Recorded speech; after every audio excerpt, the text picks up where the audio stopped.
Oh, good. Perfect. Oh, perfect. Right, well, hang on. Welcome, welcome. Right, today, what are we going to do? Photography. I quite like photography, and we've done a video last week.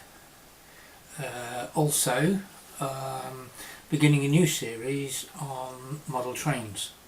There's a long time since we've done a video, and I've got to apologise for that one. We've been doing a lot of other things and visiting different places and holidays and so we haven't actually got around to doing anything. So we haven't posted the video that we did last week, because I don't like to post a video until I can see what's going to go on the second video. Can't quite see the point in doing one video and then waiting a month or so for the follow-up. So as soon as I get some stuff together to do the second video on the model trains, we'll keep hold of the first one, but as an interim we'll do this one. That's on photography. Not that I'm an expert at all, but just to show you what I'm interested in doing in photography now, and what I was interested in when I first started photography. That was a long time ago. Digital cameras weren't available, hadn't been invented. So if I can remember rightly, I was on a ship. We were running from Poland to somewhere in northern France. Can't remember the name of the place now. One of the big ports, northern France. Then we were going to Liverpool. Then we were going to go up the Gulf, up to Dubai. And then from Dubai, we weren't too certain where we were going to go. It was like a 50,000 ton tramp ship run by Maersk. We never knew, usually from one place to another, where we were going to end up. We actually eventually ended up in Durban in South Africa. So that whole trip around there, plus we went up to Bandishapur Koromashah, which, if my memory is correct, is in Iran and Iraq. Even wouldn't go there nowadays, but it's quite interesting. But before we actually ventured on this tour of the, I had my wife came with me, my first wife, and my oldest daughter, who was probably about 4 or 5 at the time. She came with us. So the company flew us wherever we needed to go. So we flew out to Poland, and then when we finished off in South Africa, after we had a holiday in South Africa, they flew us back to the UK, ready for the next ship, which I joined without my wife, and then we went, you name it, we went there. Anyway, that's for another day. What we needed was a camera. So, as is my wont, I don't spend money freely, as it were. I spend ages and ages looking up reviews and what people think about it. Whatever it is I want to buy, I do that. See if I can work out what the best deal is for the best piece of equipment for the job that I want it to do at the price that I want to pay. I ended up actually buying a Minolta at that time, 35mm film camera, Minolta SRT 303, 1.4 or 1.2, I can't remember the lens, but we bought the body in Liverpool, and the lens we had to get the lens from down south in London. So a friend of mine bought it, who was joining the ship, bought it up for us, put the two together, and away we went. So at that time I was taking slides, and after the trip I went into black and white. I still have my enlarger, I still have all the chemicals gone off by now obviously, but all the equipment to process the film, the negatives, and then to print them onto paper. So along comes and I carried on doing that for ages and ages and ages. I like doing that. Along comes my retirement. And I'm thinking, yep, could do with some more photography. So what do? Now, of course, you've got the internet, haven't you? So search the internet. What's available? Well, obviously there's Nikon. Obviously there's Canon. The two manufacturers who were left after the enormous plethora of manufacturers when I was with 35mm film cameras. These people are taken over now.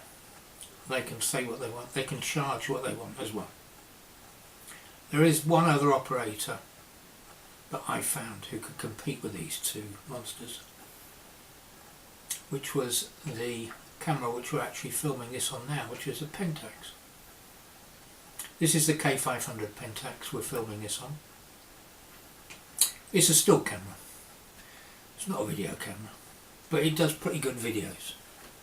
When we want to do videos for a longer period of time, or if we want to do videos where everything is in focus all the time, I'll explain that in a minute. I use this little piece of kit, which is a Panasonic something.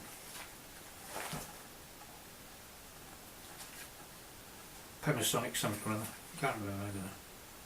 10 megapixel HCV 180 full HD. The difference between this piece of kit and the kit we're filming on at the moment is that this Panasonic has automatic focus on it. Okay, so I can be moving about, and if which is quite unusual for me, but I can move about, and my lad doesn't have to faff about the focus. But with this camera, if you go out of focus, if you move away from the lens, or if you're taking a picture of something which is further away than what the distance is between me and the camera, which is about 4 foot at the moment, 3 or 4 foot, you have to reset the focus. Just have to manually reset it, which, well, if you're quick enough.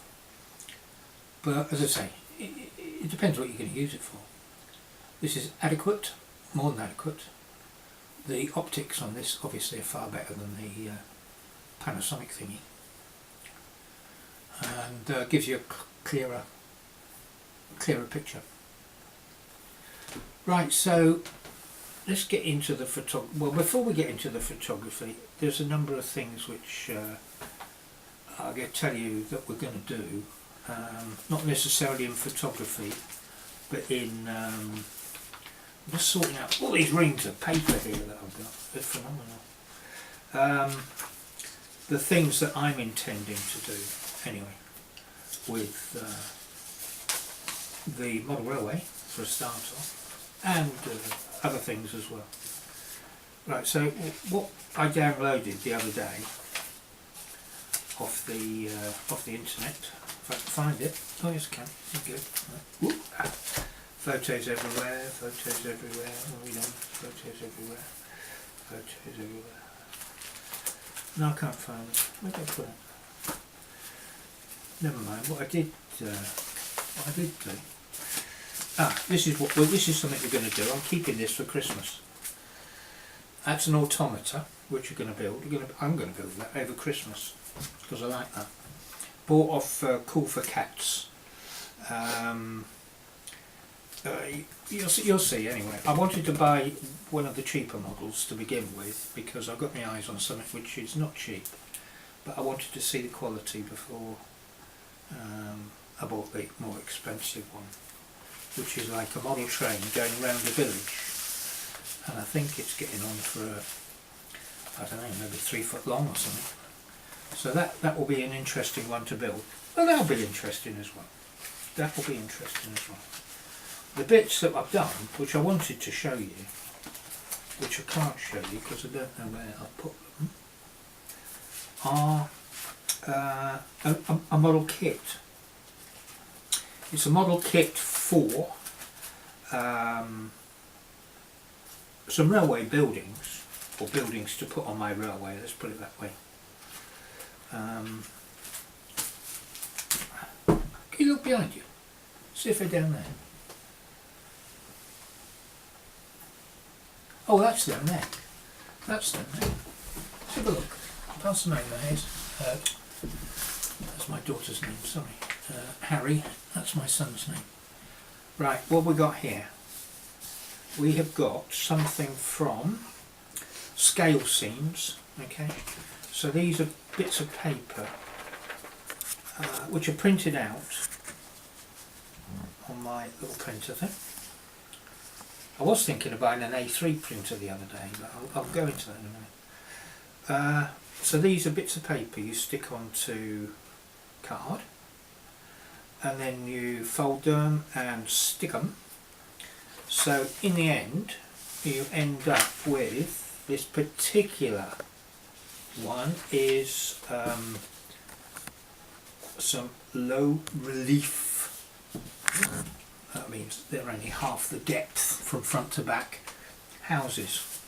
So these will go at the back of the seam which I've made for, which I will be doing for the model railway. Let's go into the photography, shall we? Right, when I bought this camera, the Pentax came with two lenses. Goes up to around 200, which is I think probably about 250, 280 millimeters in.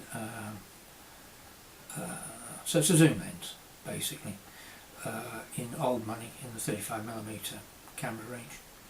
And it came with another one which we've got on at the moment, which is an f3.5, 18 to 50mm lens. Okay, so that's a zoom as well. So it's quite wide at 18, and yeah, quite normal at normal size, 50. So what I like to do for photography is to actually go out to photograph.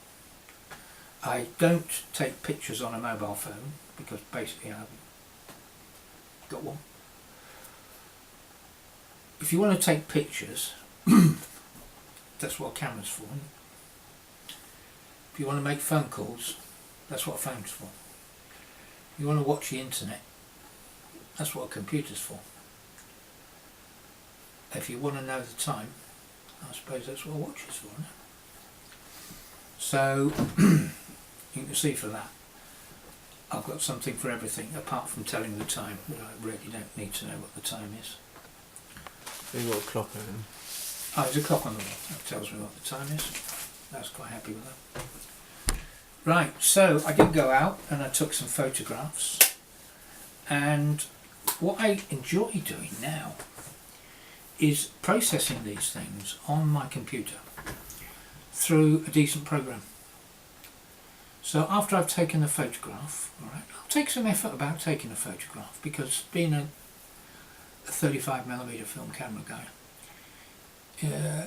you always used to frame your photos, you always used to make sure that they were in focus, you always make sure there wasn't a standard lamp or a lamp post or something or other pointing out the top of somebody's head when you took the photograph. So you took your time to do the photo. Nowadays people don't do that, I don't think, unless they go out specifically, like me, to actually take photos. So I do take my time in taking a photograph, but having said that, inevitably sometimes the thing needs cropping or changing in some way, shape or form, in order to produce, give you exactly what you want. There are a number of programs out there that enable you to do that. Photoshop is one of them. Did try it once.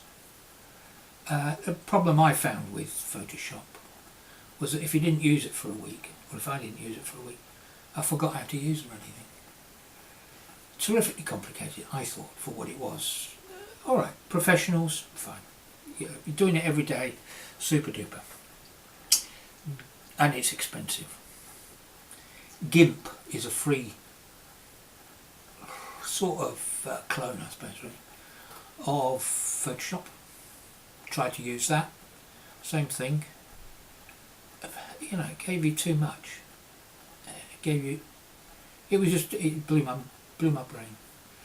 So eventually, I settled on paint.net, which is a freebie with a donation. So you give.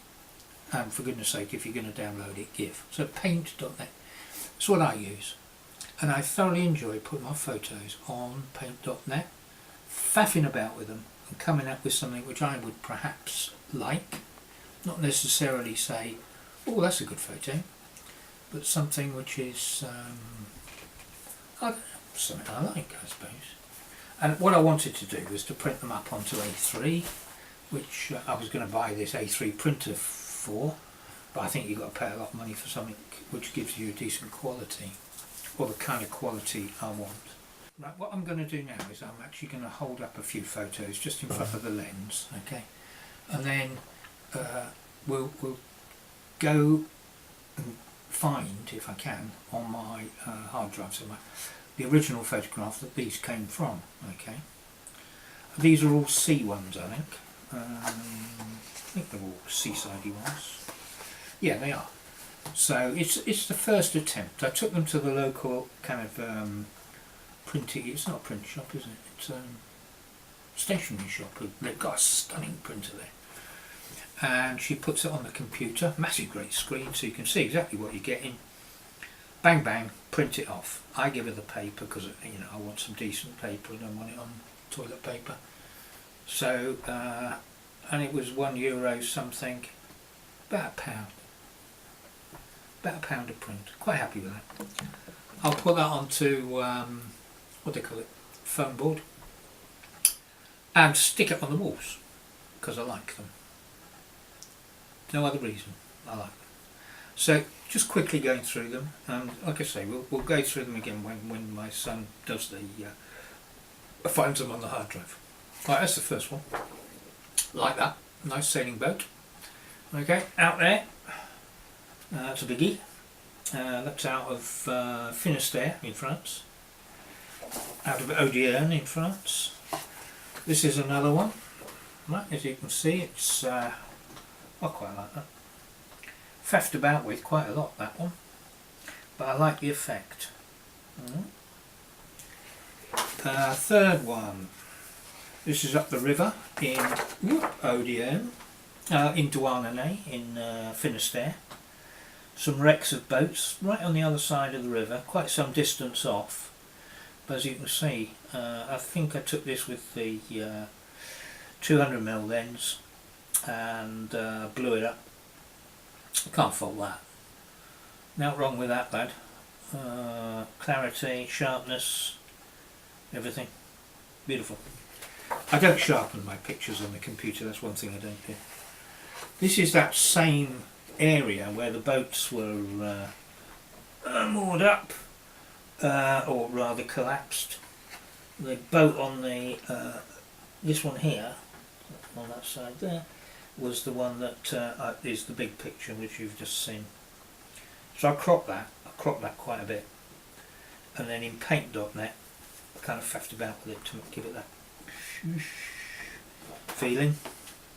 And another one of the same boat, because I quite like that boat. Oh no, it's a different boat. This one, that one's that's nice as well.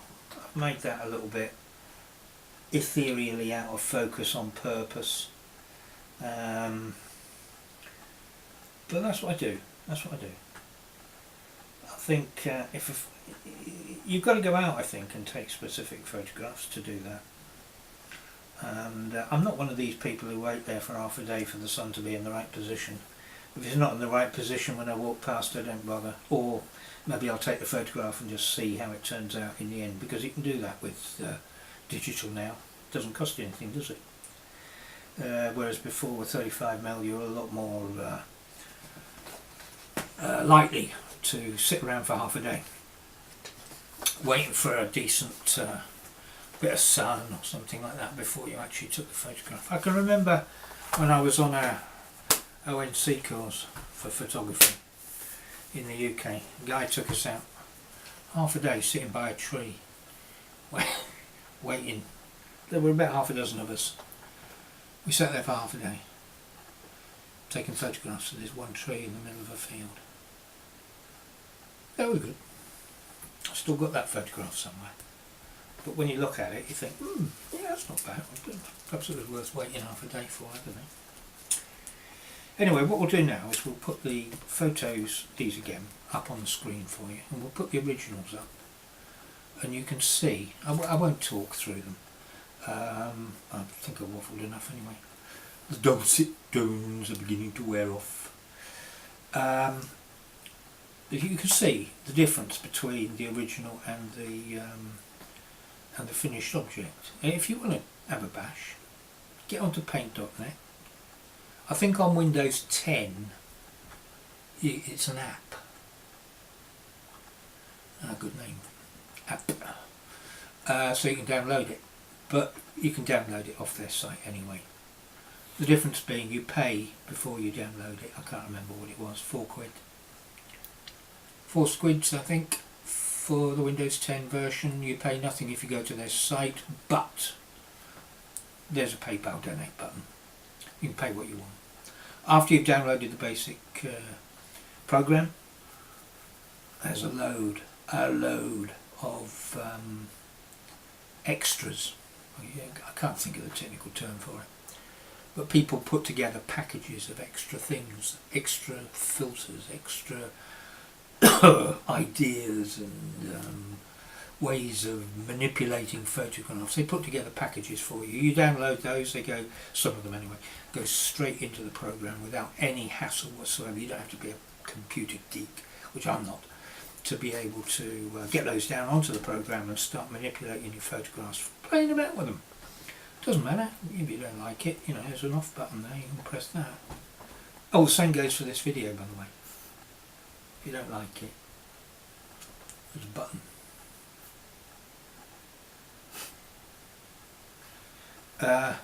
Anyway, if you do like it, oh, I don't know, don't worry about it. I hope you enjoy it.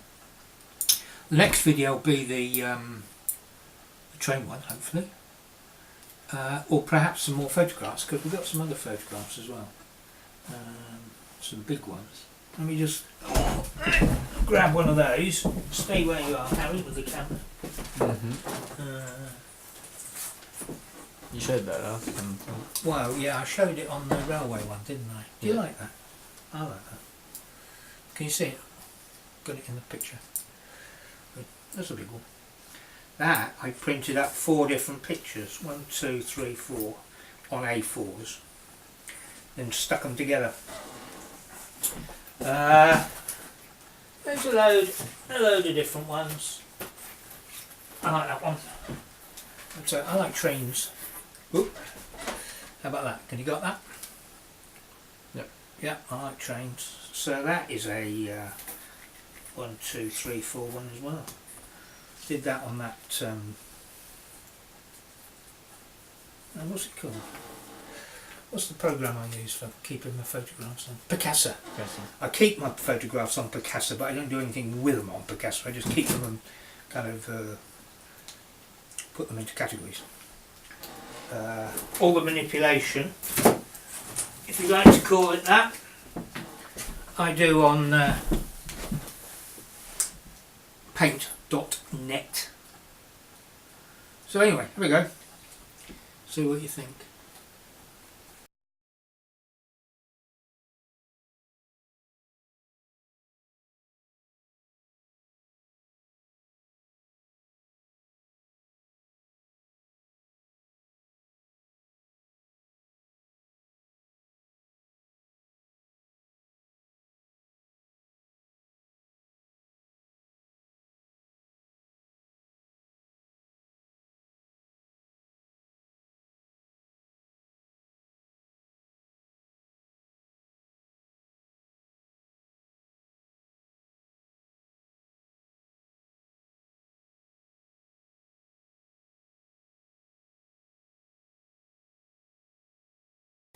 Right.